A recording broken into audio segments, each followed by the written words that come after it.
understanding of option contracts, right? So far we had a discussion on the forward contract and the futures contract. All of these, contracts which we are discussing these days, they are the various types of derivative instruments or derivative securities that are, traded in the financial markets, right? So let's begin our, journey towards understanding of what is a option contract, right? Option contracts are very unique. They are different from the other two contracts which we discussed so far. Okay, now in what manner option contracts are different from other derivative contracts which we have learned so far? Let's try to go through that and then understand it. Okay, now in case of forwards and futures, we know already that at the beginning these contracts are available to the parties free of cost. So two parties that enter into a forward or futures have nothing to pay each other when they enter into contract. However, in financial markets, it's believed that there is no free lunch. Nothing is free, right? Having said that, soon these two parties who enter into a forward or futures contract, they give rise to obligations for them towards this contract. And what are these obligations? Let's try to understand that. These obligations require that the buyer finally, there will be always two parties in any derivative contract, whether that is a forward or a future contract.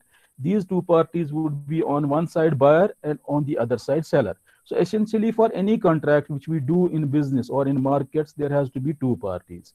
One is buyer and the other is seller. Okay. These obligations that arise in the futures and the forward contract. So initially we had a belief that futures forward contract, they are probably free of cost available. That is true, yes, at the time of having them, at the time of entering into them, parties have nothing to pay. So on the face of it, it looks that probably they are free of cost, but that is not true. But why that's not true? Because soon the parties enter into these contracts, right? This is when actually they start creating obligations for themselves. Now what are those obligations? Let's try to understand that, right? These obligations require the buyer finally these obligations require the buyer finally to pay for the asset that he agrees to buy, and the seller finally to deliver the asset that he has agreed to sell, right? So this is how both the parties are obligated to perform. If either of these parties doesn't perform according to what is due to him or her, then this is what qualifies for the default. This is what is treated or considered as the default being committed or performed by that party, right? Now there is another question. That could be asked. Can we have a contract where only one party has obligation while the other party is free? So far we talked about symmetrical contracts. Symmetrical contract means that two parties enter into such a contract which ultimately gives rise to both of them, having certain obligations, right? As I told you already, buyer has obligation to pay the money, seller has obligation to deliver the desired commodity, desired item or the asset which he has agreed to sell in a certain contract, right? Now, can we have such a contract in which only one party can have obligation and the other party is free? Other party, if it feels good, it can come forward and perform. If it feels not good, it can walk out of the contract, right? That's what freedom means, right? So can we essentially have a contract in which one party has obligation and the other party doesn't have, other party is free? So that contract will be technically asymmetrical, not symmetrical, right? So the answer is yes. Now, what is that contract known as? That contract is known as option contract. Okay. So option contracts are unique contracts because these contracts give rise to the obligation on the shoulders in favor of only one party. The other party is always free either to perform or not to perform depending upon his choice. Am I clear? So that is what is the option contract. Let's now go into further details and try to understand how these option contracts are created, and then when these option contracts are created, what can be the consequences for the parties, even for those party as well which is free in the contract, right? Let's move on. Okay, in this slide, an attempt has been made to define the option contract in a formal manner, right? So if you look at the statement which is mentioned in the slide, it says that an option is a contract that gives its owner the right. So anybody who buys an option contract is actually buying a right and not the obligation to conduct a transaction involving an underlying asset at a predetermined future date and at a predetermined price, which is known as exercise or strike price. So if you look at the lines which have been written as far as the definition of option is concerned, you understand it very well that when somebody buys an option contract, unlike forward and future, so buying an option contract means he becomes owner of that contract, right? So that contract gives him the privilege of having a right to buy something or sell something, not the obligation, right? So in other contracts, what did we know? We learned that whenever a party enters into a forward or a future contract, irrespective of whether it agrees to buy or sell something, ultimately it's putting itself into obligation. It has to buy or sell that thing which it has previously agreed, right? But that is not the case in case of option. Option is such a contract which gives its buyer the choice. Ultimately, it has to decide whether it will finally buy or sell that asset which it had agreed to buy or sell previously, you know, depending upon, what kind of consequences the contract is actually delivering in his favor. So, in short, you must keep it in mind that option contract gives the buyer right, not the obligation, right? Now, after reading this, after, trying to understand this definition about the option contract, we understand that the buyer or the holder of an option contract has a choice to either exercise or not to exercise the option contract. Now, what do we mean by, exercising? Exercising means the same thing. Exercising means using a right to, buy or sell something. Now, just imagine, you have a voting right. Ultimately, you have to decide whether you will exercise that voting right or not. If you decide exercising that your voting right, you'll have to go to the booth and cast your vote, right? Or else sometimes you prefer not to exercise your voting right. So this is there because voting is your right. Had that been your obligation, then the things would have been different. You had to, go to the booth at every cost and then cast your vote. Am I clear? So that's how rights actually differ from obligations, right? So the question, that can be asked is in case of this particular definition which we have discussed earlier, uh, we understand that buyer or holder of an option contract has the choice to either exercise or not exercise the option contract. The question is what such a buyer exercises in an option contract. अब ये सवाल पूछा जाएगा कि option contract में buyer फिर exercise क्या करता है, ठीक है? The answer is that he can exercise his right to buy or sell a certain asset at a predetermined price on a future date. So that is what he can do, right? As an example, just think of general insurance contract, which we take for covering risks being faced while driving a car. Many of you might be having a car and she cannot drive a car unless and until a contract has been previously obtained and it is valid, or an insurance policy has been already purchased and it's valid. And the purpose of having an insurance policy is to cover the various risks that one faces while he is driving a car on the road, right? Now, the person who holds such an insurance contract has the right and not the obligation to lodge a claim if that is needed, and he or she may do so in case it is really needed to be done. Now, we have taken an insurance policy. Why would we lodge a claim with the insurance company unless and until it's needed, unless and until we actually face some accident or mishap somewhere, right? So if there is no accident, no mishap taking place in our lives, then possibly what will happen? There will be though an insurance policy. We would have paid an insurance premium to the insurance company, but eventually we would prefer not lodging any claim. So technically, we are having a right to lodge a claim, but we don't exercise that right. Rather, we prefer to let that right to expire just because of the reason that there was no mishap, requiring us to lodge a insurance claim, right? Now, let me, repeat it once again for the sake of your understanding. I already told you that as an example, just think of general insurance contract taken for covering risks being faced while driving a car. The person who holds such an insurance contract has the right and not the obligation to lodge a claim if that is needed, and he or she may do so in case it's really needed to be done. So otherwise, the insurance contract may be let to expire without filing of any claim for damage by the party, right?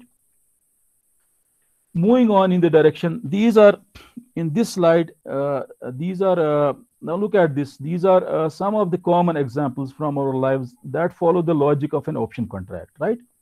Just think of being a student in a PG course, and obviously, mashallah, alhamdulillah, all of you are students of the PG course, okay, in the university. And now imagine your relation as a student with your teacher in terms of an option contract, right? Have you ever thought you have an option to attend a certain class or to bunk it? Obviously, you would have understood it because in your class there are around more than 70 students. Not all the students attend the class. It's just only a number of 30 students or around that who prefer to attend the class. Okay. Now, what about rest of the students? The rest of the students obviously are using their right to bunk the class because there is no obligation, right? Now, have you ever thought that you have an option to attend a certain class or to bunk it? What about your teacher? He cannot leave his class. But why? Just because the class is obligatory on his part. He doesn't enjoy a right as you do about when we talk about a class, right? For him, it's an obligation. So we see a condition wherein there are two parties. One is the teacher, other is the student. Okay. One party has a right, other party doesn't have the right, but is under necessary obligation. It cannot prefer to, bunk a class, right? Am I clear? So if he does so, if a teacher does so, his employer will take him to the task. Maybe he loses his salary because he did not do what is obligatory on him. On the contrary, within certain limits, okay, since only 75% attendance is needed, so anybody who is even regular in the class can also bunk a class up to certain limits, right? So he also enjoys a right. I'm talking about, regular students even, not those students who never come to the class, right? So on the contrary, within certain limits, you as students always have a choice to attend or not to attend a particular class. And this is what many of you exercise most often, right? Just think of those who are not attending the class. They are actually exercising their option. They might be happy. Nothing is going to happen if they don't attend the class, okay? Anyway. But on the others who attend the class, they really probably value their right. They take it as an opportunity, right? So on the contrary, within certain limits, you as students always have a choice to attend or not to attend a particular class. And this is what many of you exercise most often. So that is what demonstrates an ideal situation to understand mechanics of an option contract, right? Similarly, there are other examples which are given in the slide, like buying a ticket to travel through a plane, having a phone service. All these cases follow the rules of an option contract. Just think about buying a ticket to travel through a plane. When you buy a ticket to travel through a plane, the plane will not come to your doorsteps. You have to go to the airport, and then they will be at your disposal providing you the service. So actually going to the airport is actually your choice, right? But when you go to the airport, you exercise your choice. They are obligatory to sit make they are they have obligation to ensure that they place you a seat, they provide you a seat in an aeroplane, and then ensure that you reach to your destination, right? So these were some of the ordinary life examples which I hope would help you to understand the nature of a option contract. Okay. Now in this slide, let's try to familiarize ourselves with some of the unique vocabulary that is used in case of option. So option contract में एक जो है unique type की vocabulary को, एक unique type की language को use किया जाता है फाइनेंशियल मार्केट्स में, उसको थोड़ा सा हम समझने की कोशिश करेंगे. Okay, for example, when somebody buys a futures contract, like I told you in case of future as well, when somebody buys an option contract, he is known as long. Similarly, when someone sells an option contract, he is called short. So if you discuss example of insurance contract, if you are buying an insurance contract, you are the long, and the insurance company that is selling you the insurance contract is the short. This is actually having a position in a certain contract. Okay, somebody who invests money is said to have long position. Somebody who sells the securities, or raises the loan by way of selling the securities, issuing the securities, such a person is said to be having short position. Okay. So in case of options contract, anybody who buys option contracts, he is called long, and the other party who sells or writes those contracts is known as short, right? The price, now I told you that option contracts, they don't have similar, they don't provide similar, privileges to the parties. One party, that is buyer, obviously has a right, other party, which is the seller, has obligation. So these contracts are not like forwards and futures, which can be taken free of cost when they are purchased, right? So option is a different contract. It separates rights and obligations between the parties. So this is why it has a price, right? So the price on which it's sold by the seller to the buyer is known as option premium. Okay. It's the same as, we follow in case of an insurance contract. When we want to have an insurance cover to a certain asset which we might be owning, we will go to the insurance company. They will hand over or write an insurance contract for us, but we will have to pay a premium, because insurance contract has a value. Okay. It gives us a right. It is not creating only obligation for the buyer, right? Okay. So the price of the option contract is called premium. That is the amount which buyer pays to the seller of this contract, right? The exercise price, which is written in your slide, the exercise price is uh, the price at which buyer under option contract can either buy or sell an asset to the other party. अब option contract जो लेगा financial market में, उसे क्या मिलता है? उसे right मिलता है कोई जो अंडरलाइंग है, कोई जो एसेट है उसको खरीदने का या बेचने का। तो ऑप्शन कॉन्ट्रैक्ट के लिए उसने प्राइस जो पे किया वो प्रीमियम है, लेकिन ऑप्शन कॉन्ट्रैक्ट से जो उसको राइट मिल रहा है, जिसकी वजह से कोई एसेट वो खरीद सकता है या बेच सकता है, जिस प्राइस पे वो एसेट खरीदा जाएगा वो बेचा जाएगा। Let us assume that asset is an equity stock, Reliance company stock, Infosys company stock. जिस प्राइस पे वो इन्फोसिस कंपनी का स्टॉक खरीदा या बेचा जाएगा with the help of option contract, उस प्राइस को कहा जाता है एक्सरसाइज प्राइस या strike price, right? Exercise price, strike price in case of option contract is always fixed because it's agreed between the parties well in advance at the time when they enter into the option contract. So it is not going to change, right? Now the choice of the buyer is to decide whether he will buy or sell a certain security at the exercise price which is agreed in a certain option contract or not, right? So that is what is exercise price. Okay. Then we talk about expiration date. The expiration date is the maturity date of an option contract. Expiration date वो date है जिस date पे एक option contract जो है mature होगा। जैसे आपने देखा होगा कि इंश्योरेंस पॉलिसी में भी एक मैच्योरिटी डेट होता है, एक्सपायरी डेट होता है। Okay. Similarly, options are of two types. One is called call option, other is called put option. If we buy a call option, it will give us right but not obligation to buy a certain asset at a certain price in future. Similarly, if we buy a put option, it will give us the right to sell a certain asset. So you must try to understand the contracts are same option, but they differ in terms of what kind of right they are giving to the parties.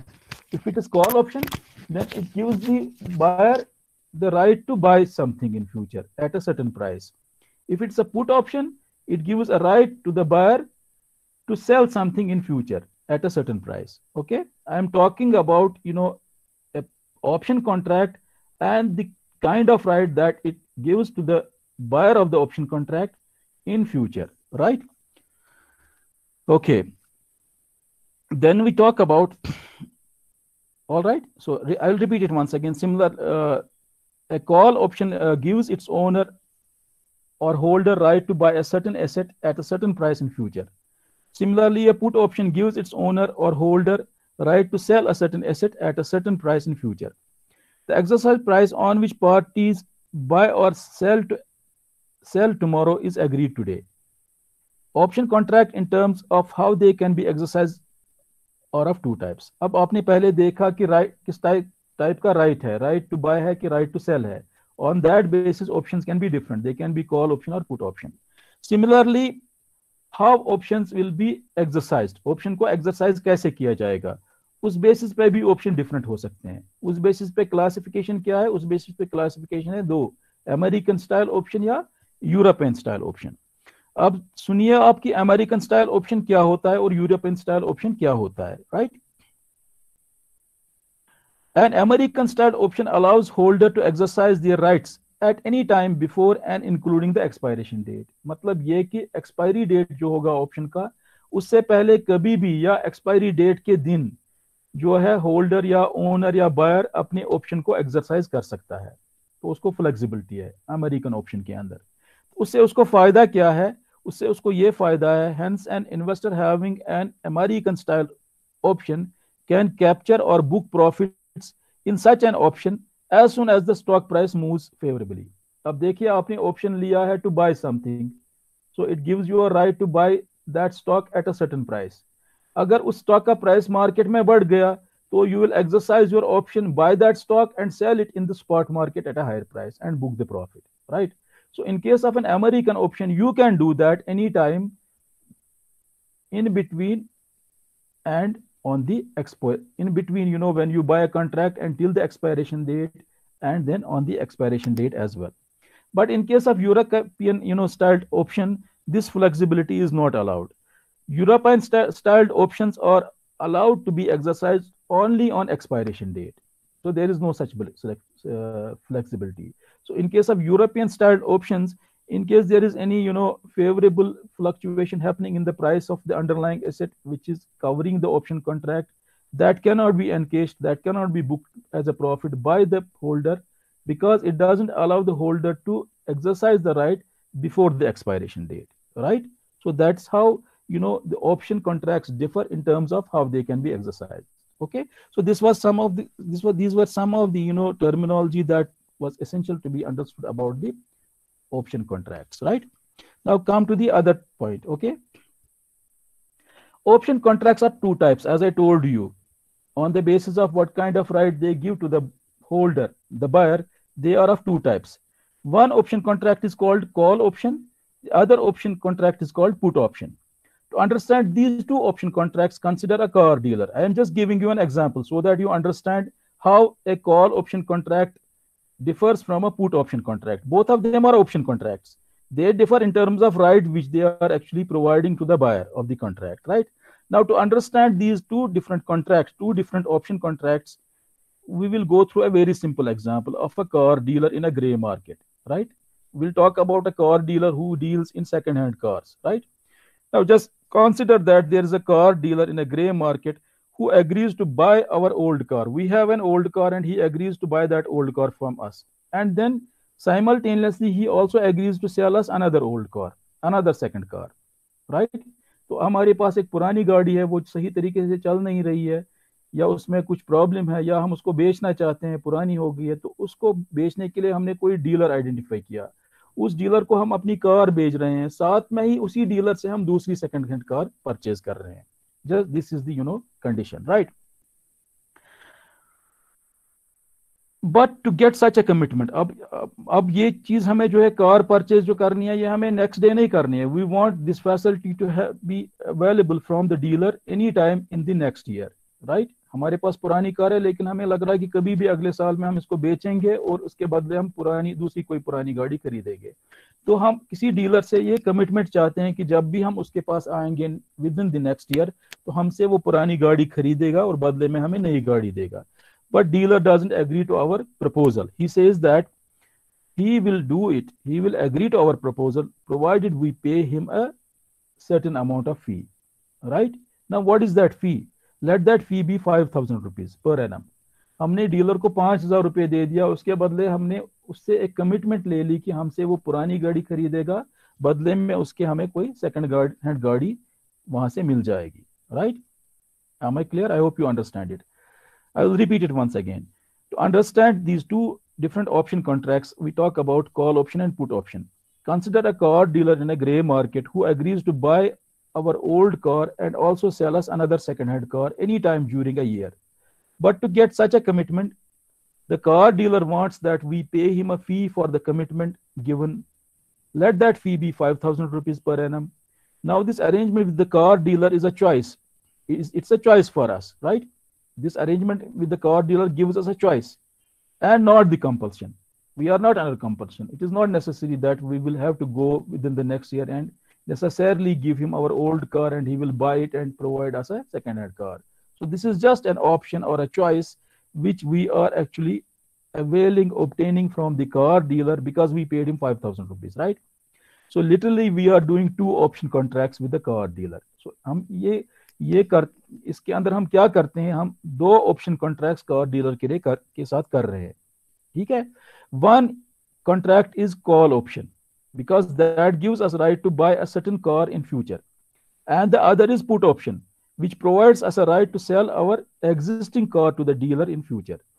Okay, but what is that which we need to understand in both the cases? Okay, in both the cases we have to decide a price with the dealer in advance. Okay, and that price will be applicable to us in case we exercise our option, in case such a person who has done such a contract with a car dealer exercises his option of selling his old car and buying another second hand car in lieu of that, right? So a price has to be agreed in advance. Okay, so this is how put options and call options actually differ.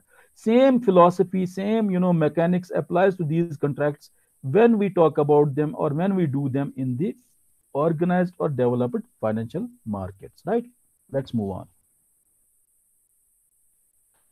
Now, let's put all that we have discussed so far into a proper perspective. Now, what do we understand about the option contract? Okay, we understand it very well now that a call or a put option is a contract that gives the owner of the call or put option the right but not obligation to buy or sell an underlying asset at a fixed price, which is known as K or X, on or sometimes before. Why on or sometimes before? Depends what kind of option it is, whether it's an American option or a European option. Okay, on or sometimes before a pre-specified day, which is known as expiration day. So that is what a option contract, whether it's a call option contract or a put option contract, is all about, right? Now, seller of a call or put option, which is called call writer, is obligated to deliver or sell, right? That is take or delivery or buy.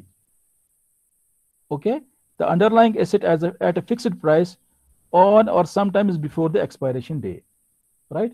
Now this is how you understand that the parties will be in different situation if they are into a option contract. The buyer will obviously have a right. That right will be either right to buy or right to sell, and then this is what will make the contract a call option or a put option. Okay, something at some future date on a price which is agreed on in advance, and it will be sold or purchased on a future date or any time before that future date, depending upon what kind of option contract it is, basically, right? That is the buyer's position. Then the seller in a option contract doesn't have any right. That's what actually I wanted to make you people understand, right? So seller doesn't have a right. Seller in both the cases, whether it's a put option or a call option, is under obligation, right?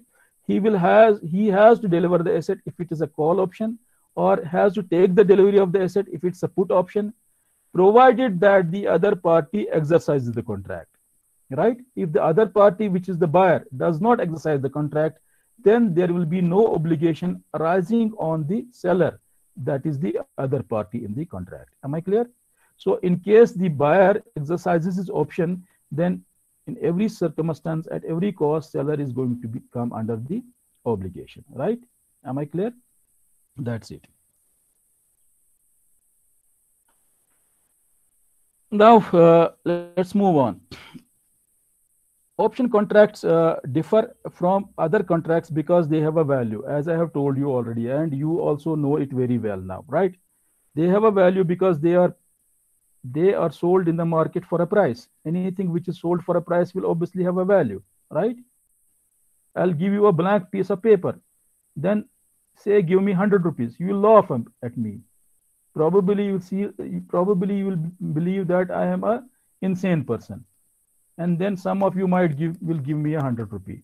but giving 100 rupee to a blank sheet of paper makes no sense. Now, if this sheet of paper is a judicial paper worth 100 rupees, right? Then you understand it very well that the judicial paper which has written 100 rupees on its face has a value worth 100 rupees. Am I clear? If I give you the same paper for 50 rupees, you will be always, rushing to pick up the offer, because you'll understand you are buying something at a lesser price than the value it actually has or commands, right? In the same manner, when an option contract is brought in the market, a party who buys it pays a price for it, but only after looking at its value. Iska value kya hai?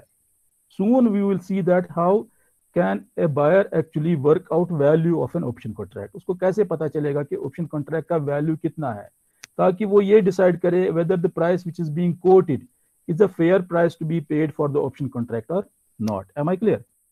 So let's come back to the topic. Option contracts differ from other contracts because they have a value, right? Earlier we said that forwards and future contracts are free of cost at the beginning when they are made, but this does not apply to the option contract. Since options have a price to be paid by the buyer to the seller in the form of premium, hence they represent some value to the buyer at the time of at the beginning when he pays the premium to get an option contract, right? Moving on. Now, in this slide, shows you how options are exercised and settled on the National Stock Exchange, right? So option contracts जो available आपको National Stock Exchange पे है, stocks और indexes पे, वो सारे option contracts cash settle होते हैं. अब फर्क क्या है? ऑप्शन जो इंडेक्स पे है वो यूरोपियन स्टाइल ऑप्शन है, और ऑप्शन जो इंडिविजुअल सिक्योरिटीज पे है, जैसे टाटा कंपनी का स्टॉक है या इन्फोसिस कंपनी का स्टॉक है, वो अमेरिकन स्टाइल है. Now you will be easily able to differentiating the two. Index options, they cannot be exercised before maturity. Options or individual security have flexibility. Any person who buys them will have flexibility to exercise them anytime before or on the maturity date or the expiration date, right? Now, what is this cash settlement? What do we understand by the cash settlement? Cash settlement का मकसद क्या होता है, मतलब क्या होता है? As it is said that all option contracts on National Stock Exchange are presently settled in cash. That means upon exercise of option by the buyer, seller of the option is required to pay the difference between the exercise price and the spot price to the buyer.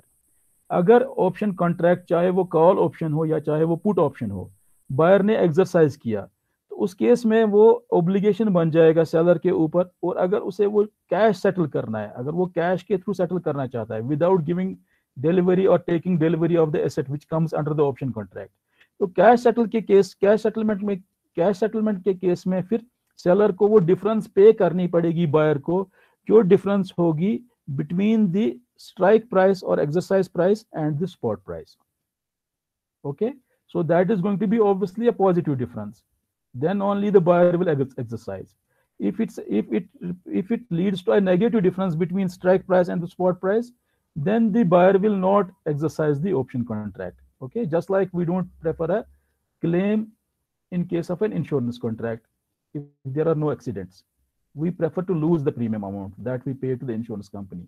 In the same manner, buyer here also will prefer to lose the premium amount in case he feels that exercising his option will not make any sense, will not result into any positive cash flow, right? Anyway, let's go through this example and try to understand how options generate payoff for the parties. Okay. The example is that SBI stock trades at 952 on May 3, 2020. A sells a call option right to buy on SBI to B for a price of say 30 rupees. ये 30 rupees premium amount है, मतलब जितने stocks cell किए जाएंगे under option contract उतने 30 rupees पे करने पड़ेंगे, right? So B has the right, if B buys the option contract, he has the right to approach A any day before option expiry and buy one share of SBI at 952. So it looks from the contents that this option is an American style option, right? तो इस option के अंदर premium कितना है? 30 rupees. इस option का strike price क्या है? 952. और ऑप्शन एक्सपायर कब हो रहा है? May 28, 2020. तो जो आदमी इस ऑप्शन को खरीदेगा, अगर ये कॉल ऑप्शन है, ठीक है, तो उसको राइट मिलेगा to buy SBI 1 SBI share और more SBI shares at the rate of 952 any time before the expiration date or on the expiration date. Okay, now let's try to understand how this option actually operates and then creates payoff for the party. Okay, now the important question that arises in this context is that when will B exercise his option? B कब option को exercise करेगा? अगर उसने खरीदा है, ठीक है, उसने जब ये खरीदा तो उस टाइम पे उसने A को 30 रुपए दे दिए प्रीमियम, राइट? इस सवाल का जवाब क्या है? The answer is that B will be inclined to exercise option when price of underlying in the market moves up from 952। जो ही मार्केट स्पॉट मार्केट में इस स्टॉक का प्राइस 952 से ऊपर जाएगा, तब जो बी है ऑप्शन को एक्सरसाइज करेगा। अब आप कहोगे क्यों ऑप्शन को एक्सरसाइज करेगा? इसलिए ऑप्शन को एक्सरसाइज करेगा क्योंकि ऑप्शन के थ्रू उसको 952 में मिलेगा, 952 में परचेज करके वो स्पॉट मार्केट में किसी और को हायर प्राइस पे बेचेगा और उसको प्रॉफिट होगा। Is that clear? Okay, so I repeat it once again. Now the important question that arises in context of this example, which has been already shared with you, is that when will B exercise his option contract? The answer is that B will be inclined to exercise his option when price of underlying in the market goes up from the strike price, that is 952. This makes sense to the buyer of the option contract. Why? Because he will buy at 952 through option contract and sell at a higher price in the spot market when price has gone up and make some gain, right? However, if the price in the spot market has come down from 952, then it makes no sense exercising the option contract. Okay, then B will not be motivated to exercise his option contract. Rather, he will prefer to let his option expire and lose only the premium amount, right? So the loss to the buyer in case of option is limited to the amount of premium which he has already paid, right? But loss to the seller if contract is exercised can be substantial. जितना price ऊपर जाएगा उतना नुकसान जो है seller को होगा, क्योंकि सेलर को मार्केट में फिर हायर प्राइस पे खरीदना पड़ेगा।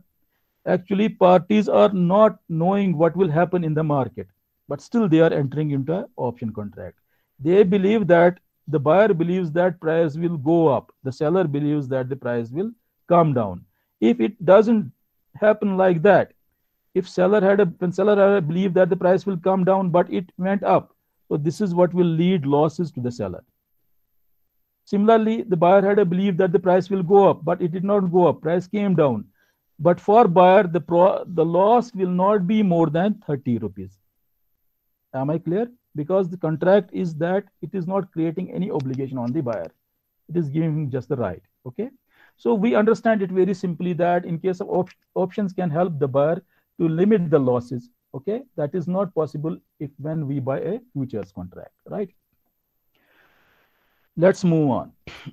Now let's try to examine the conditions in which a call option leads to payoff or losses to the parties. उन conditions को हम देखेंगे जिनके अंदर call option में जो है parties को जो है नुकसान होता है या फायदा होता है. Okay. So the call option buyer, the person who buys a call option is said to be long in the call. Okay. So because it gives him right to buy the underlying at strike price. Okay. तो buyer को gain होगा if the underlying price rises, उसके लिए profit substantial है. Substantial मतलब जितना price ऊपर जाएगा उतने उसके प्रॉफिट्स होंगे, राइट? लेकिन लॉसेस उसको क्या है? अगर प्राइस ऑफ अंडरलाइंग ऊपर नहीं गया, नीचे आ गया, तो उसको जरूरत नहीं है कि वो अपने ऑप्शन कॉन्ट्रैक्ट को एक्सरसाइज करे, क्योंकि उसको राइट है, राइट? उसके केस में फिर उसको लॉस क्या हो जाएगा? Loss if the underlying is steady coming down, loss to the buyer will be limited to the extent of the premium amount that he has paid on the option, right? This is because of the fact that he has a right, okay, not the obligation. Now look at the seller. What happens to the seller who sells the call option contract? So he is known as short, having a short call. So he is under obligation. He doesn't get the right. He has obligation to sell the underlying at strike price in case of call option, right? Now if price goes up, So उसको फायदा हो सकता है, he can gain, the seller can gain if the underlying is falling. ऊपर आपने देखा gain हो सकता है बायर को if underlying price rises in the market, but in case of seller gain तब हो सकता है if the price of underlying has come down. लेकिन उसके प्रॉफिट लिमिटेड है, तब जाके बायर एक्सरसाइज नहीं करेगा और उसको कोई ऑब्लिगेशन नहीं होगी. तो उस केस में प्रॉफिट क्या होगा सेलर को? प्रॉफिट सेलर को होगा जो प्रीमियम उसने ऑलरेडी रिसीव किया है बायर से, right. So he will take home the premium amount or keep the premium amount as a profit because the option contract will not be exercised by the buyer. Am I clear? But now just think about if the price really goes up and the buyer prefers to exercise the option, then the losses for the seller are going to be substantial, right?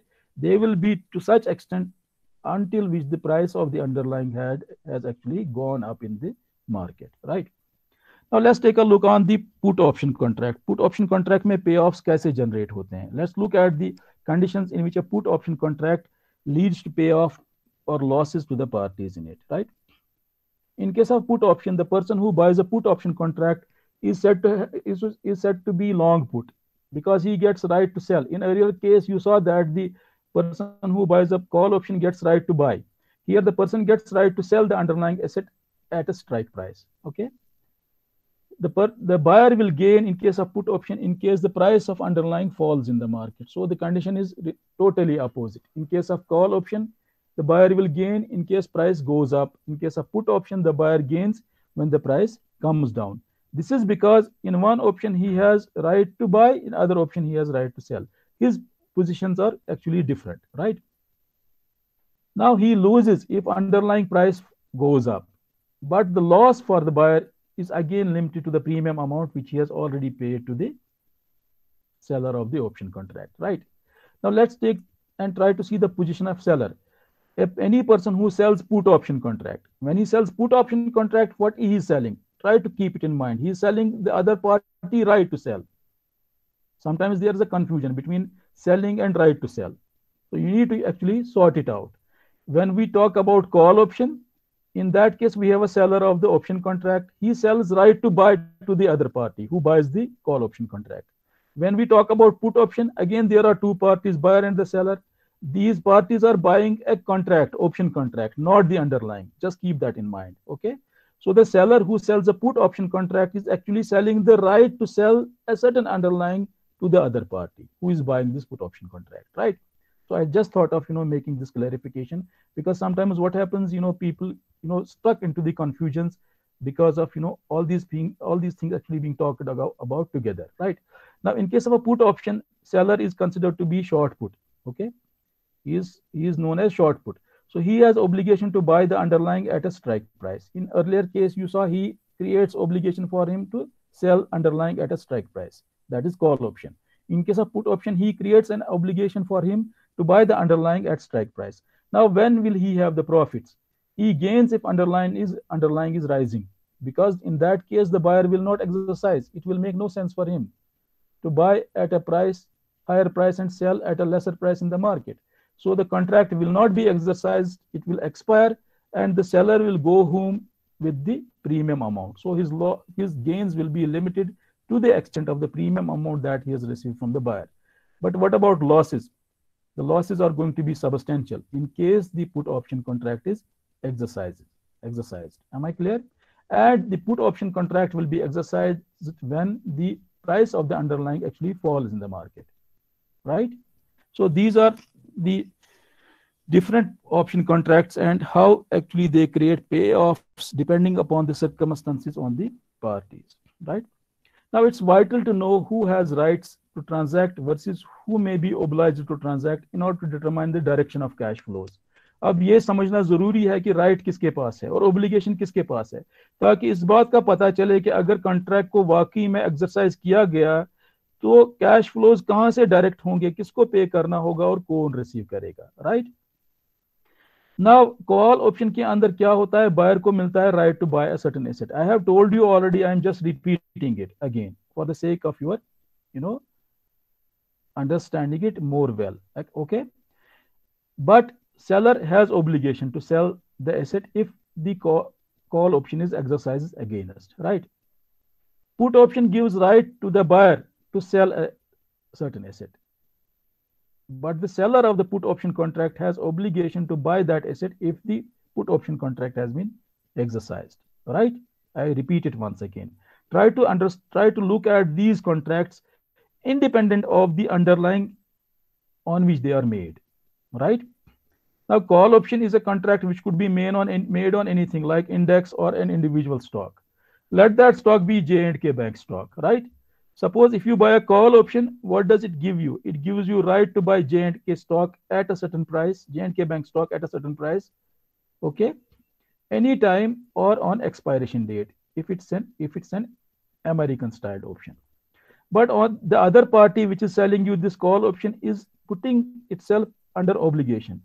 In case the option contract is exercised by the buyer, then he has to come forward and sell the asset which has been agreed to be sold under the call option contract. On the on the contrary, a put option contract, if you buy a put option contract, it will give you right to sell J&K Bank stocks in future at a price, okay, anytime or on the expiration date, okay, at a price which is agreed today. Okay, in this case, if you buy a put option contract, it gives you a right to sell. The other party who is selling you this option contract, just imagine that the seller is like an insurance company. They sell you two type of contracts. One is call, other is put. Call gives you right to buy, put gives you right to sell. Now, in case you exercise the contract as the buyer, and if that contract is a put contract, then the seller has to come forward and buy the asset, right? That is what it's all about. Okay. Now, in this slide, I have tried to put, options against the futures, and then we are trying to understand how the two are different so that our clarity is more better about understanding the futures contract, right? Now, let's go through these lines. The buyer of an option pays the seller, which is known as a writer, a premium, which the writer keeps, whether or not option is ever exercised. अब जो premium buyer देता है seller को in an option contract, वो उसको वापस नहीं करना होता है सेलर को, चाहे ऑप्शन कॉन्ट्रैक्ट को एक्सरसाइज किया जाए या ना किया जाए.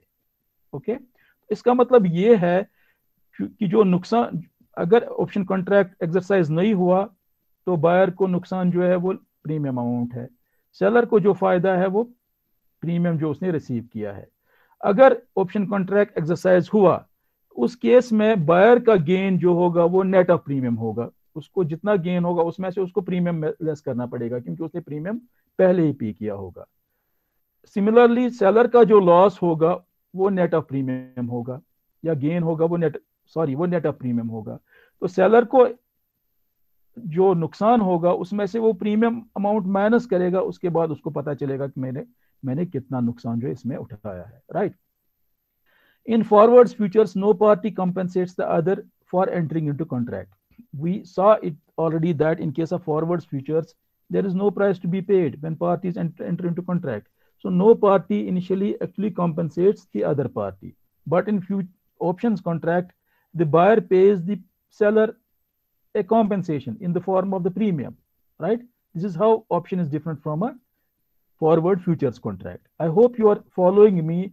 You have not fallen into a sleep, right? Because I understand that the finance classes, they are generally very boring, and I appreciate or congratulate you for choosing this particular course. Obviously, at the end of the day, you will come out as brilliant students because you prefer to have a difficult course for understanding, right? So I congratulate or appreciate your choice. The option does not have to be exercised by the buyer. In future, both और obligated to perform. तो option के case में buyer को choice है, चाहे वो option को exercise करे या इसको एक्सपायर होने दे. लेकिन फ्यूचर के केस में ऐसा कोई चॉइस नहीं है. फ्यूचर के केस में वेदर इट्स अ बायर और a seller, both are obligated to perform in the contract, right? Finally, gains and losses are unlimited in future contract. Future contract में क्या होता है, उसके अंदर जो नुकसान होते हैं, नुकसान या फायदा होगा वो अनलिमिटेड है, सबस्टेंशियल है. That will depend upon how prices have moved in the spot markets. But in option contract, it very well now that the buyer can actually limit his losses because his losses will be limited only to the amount of premium that he has paid. So this is how option contracts differ from the futures contracts, right? Now there is another example which will help you to understand how options are traded in the market, right? There's a concept of leverage in futures and option trading. ये leverage क्या मतलब रखता है? Leverage का मतलब ये है कि मेरे पास अपना पैसा है और कोई दूसरा आदमी मुझे पैसे उधार में देता है, इन दोनों को मिला के मैं बिजनेस स्टार्ट करता हूँ, इन दोनों को मिला के मैं जो है कोई ट्रेड करता हूँ, दैट इज कॉल्ड लिवरेज। अब ऐसे कॉन्ट्रैक्ट्स में जिनका हमने डिस्कशन किया, जैसे फॉरवर्ड फ्यूचर है, जैसे ऑप्शन है जो स्टॉक मार्केट में ट्रेड होते हैं, नॉट द फॉरवर्ड, राइट, ऐसे कॉन्ट्रैक्ट्स में ऑटोमेटिक लिवरेज है। ऑटोमेटिक लिवरेज का मतलब ये है कि जब हम इन कॉन्ट्रैक्ट्स के अंदर दाखिल होते हैं तो हमें ऑटोमेटिक एक लिवरेज मिलता है, एक डेट मिलता है, जिसकी वजह से हमारे प्रॉफिट जो है काफ़ी इन्फ्लेट हो सकते हैं। अगर प्रॉफिट्स इन्फ्लेट हो गए तो लॉसेस भी हो सकते हैं, because profits and losses are the two sides of risk, they are actually the sides of a coin which is known as risk. अगर हमें ह्यूज प्रॉफिट्स हो सकते हैं तो हमें ह्यूज लॉसेस भी हो सकते हैं, राइट। सो इस लिवरेज को कैसे ऑपरेट किया जाता है in case of futures trading और options trading, let's try to understand with the help of the given example, right? Suppose XYZ shares are trading at 50 per share.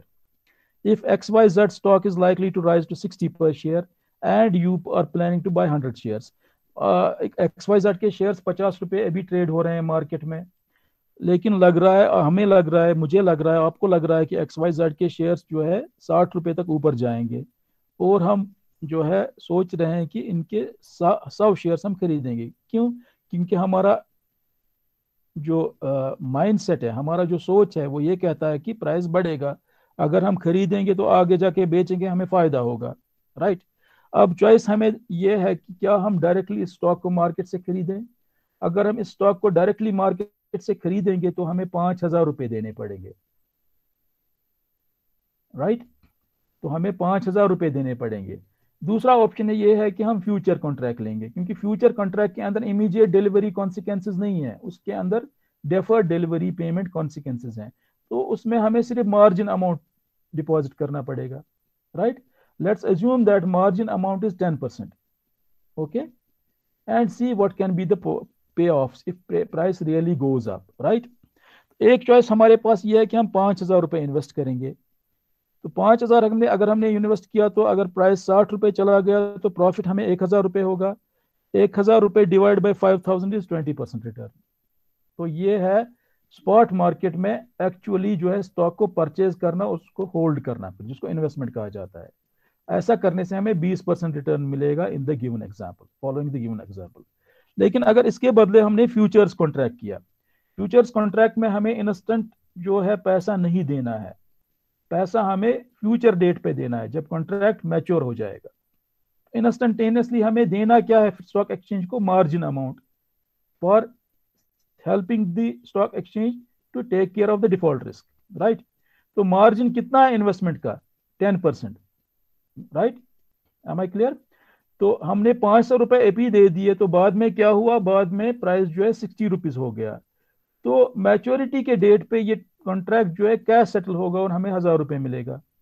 जब 1,000 रुपए को डिवाइड किया जाएगा बेसिक इन्वेस्टमेंट से तो पता चलेगा 200 रुपए, 200% रिटर्न है। तो this is how return can be actually increased in case of futures contract, but you must keep it in mind, if there is a huge potential for return, there is a huge potential for losses as well. So futures contract in that sense are very risky. They can sometimes lead to huge losses, okay, they can sometimes lead to huge profits as well. But if somebody knows how to control, how to manage the risk in futures contract, there is nothing wrong, he actually trades into them, okay. But our purpose here, our objective here is actually to make a distinction between making an investment through, by actually taking the position in the stocks or buying a futures contract. Obviously, you see there is a market difference. This difference is just because of the reason that, in case of futures or option contract, the markets provide as the leverage. हमें सिर्फ 500 रुपए invest करना है, 4,500 रुपए कहाँ से आते हैं? वो मार्केट हमें as a leverage, as a system leverage provide karta hai. But you must keep it mind that leverage works both ways. If it can give us the huge profits, it can also take away huge sums of money as well from us, right? Now in the another example, there is one more example. In this example, suppose instead of buying stock, you purchase. This is an example about option, right? So suppose instead of buying stock you purchase XYZ call for 300. पहले हमने discuss किया futures में क्या होगा. Futures में हमने देखा कि लिवरेज की वजह से प्रॉफिट्स काफी सबस्टेंशियल या काफी ह्यूज हो सकते हैं. With this I will finish. There are 1 or 2 slides, we can take them tomorrow for discussion, right? So with this example, or if you can give me 5 minutes more, if you have 5 minutes more, do you have 5 minutes more, so that we can finish this class today only? क्योंकि कुछ चीजें जो है वो रह गई हैं, 1 या 2 चीजें हैं जो रह गई हैं. If you don't have any class followed by this class, there is a class followed by this class. Do you have a class followed by this class?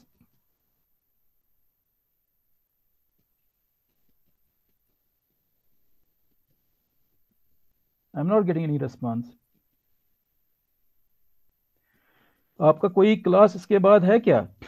Okay right, so we will finish this class right now. Okay, हम इस class को अभी खत्म करते हैं इस example को discuss करने के बाद, ठीक है? So this example will help you to understand how options trade or how options are different from trading through futures or by taking the actual position in the market, right? Now suppose instead of buying stock you purchase XYZ call for 300 rupees, right? Then if stock rises to 60 rupees per share, you pay 5,000 rupees immediately and sell for 6,000. So if you are taking a call option, तो call option को के अंदर आपको 300 रुपए देने हैं as a premium, right? उसमें आपको एज अ प्रीमियम 300 रुपए देने हैं. तो when stock goes up by 10 rupees you make a profit of 1,000. लेकिन 1,000 में से आपने जो प्रीमियम पे किया वो आप लेस करोगे. You exercise the option and you book the profits, and then from these profits of 1,000 you subtract 300. That is the premium which you paid initially, and your profit or payoff comes out to be 700. So this 700 is your profit on 300 which you paid as a premium. इसके अंदर आपको कोई margin नहीं देना है as a buyer. तो as a buyer आप कोई रिस्क इसमें इन्वॉल्व नहीं कर रहे हो एक्सचेंज को, राइट? तो आपको कोई मार्जिन नहीं देना है, तो आपको सिंपली इसके अंदर प्रीमियम देना है to the other party. So that is 300 rupee, but you get a return of 700. 700 divided by 300 is 233%. Again, return is very high because of the leverage, right? But you must keep it in mind that the option contract is not like futures contract. Buyer has the possibility or facility of limiting his losses to the extent of money which he has paid as a premium. तो इस case में ज्यादा से ज्यादा नुकसान जो buyer को हो सकता है वो 300 रुपए है, लेकिन गेन का पोटेंशियल काफी है. जितना प्राइस ऊपर चला जाएगा उतना उसका गेन होगा, right? Am I clear? So that's all about the discussion on the option contract. A few things have been left. Tomorrow we will start the class with discussing those few things, and then we will